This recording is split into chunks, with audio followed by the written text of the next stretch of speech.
വിശുദ്ധ ലൂക്ക അറിയിച്ച സുവിശേഷം 20-ാം അധ്യായം 27 മുതലുള്ള തിരുവചന ഭാഗം.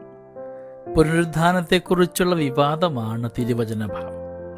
സദൂക്കായർക്ക് യഹൂദ പാരമ്പര്യങ്ങളുടെ എല്ലാ നിയമത്തിൻ്റെ നൂലാമാലകളും അറിയാവുന്നവരായിരുന്നു. എന്നിട്ടും അവർ ക്രിസ്തുവിനെ കൊടുക്കുവാനായിട്ട് നിയമത്തിൻ്റെ പിൻബലത്തോടു കൂടിയുള്ള ചോദ്യങ്ങൾ ചോദിക്കുകയാണ് ഈശോയോട്.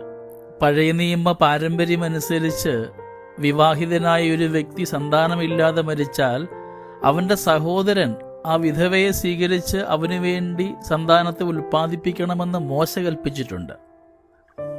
ഒരിടത്ത് 7 സഹോദരന്മാരുണ്ടായിരുന്നു. 7 പേരും അവരെ വിവാഹം ചെയ്യുകയും അവർക്ക് മക്കളില്ലാതെ മരിക്കുകയും ചെയ്യുന്നു. ചോദ്യം ഇതാണ്, പുനരുത്ഥാനത്തിൽ ഇവൾ ആരുടെ ഭാര്യയായിരിക്കും?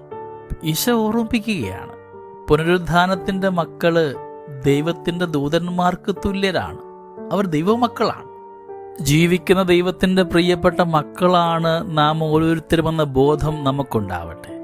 ക്രിസ്തുവിൻ്റെ ഈ ഓർമ്മപ്പെടുത്തൽ നമ്മുടെ ഓരോരുത്തരുടെയും ചങ്കിലേക്ക് ആഴ്ന്നിറങ്ങുന്ന ഒരു ചോദ്യമായിട്ട് മാറണം. ഇന്ന് ദൈവത്തിൻ്റെ പ്രിയപ്പെട്ട മകളുടെ ഭാവത്തിലാണോ എൻ്റെ ജീവിത കർമ്മങ്ങൾ ഞാൻ ചെയ്തു കൂട്ടുക?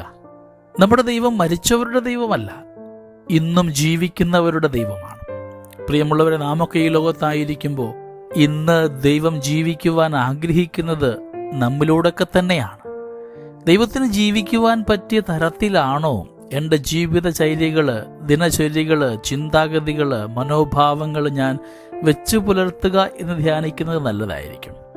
എൻ്റെ ദൈവത്തിന് വസിക്കുവാൻ സാധ്യമാകാതെ പോകുന്ന ജീവിത ഇടങ്ങളെയും സ്വഭാവങ്ങളെയും വികാരങ്ങളെയും ബന്ധങ്ങളെയും ഒക്കെ വിട്ടുപേക്ഷിച്ചുകൊണ്ട് ദൈവത്തിന് വസിക്കുവാൻ പറ്റിയ ആലയമായി എൻ്റെ ജീവിതവും മനോഭാവവും ഹൃദയവും ഒക്കെ മാറ്റിയെടുക്കണമെന്നാണ് വചനം നമ്മളെ ഇന്ന് ഓർമ്മിപ്പിക്കുന്നത്.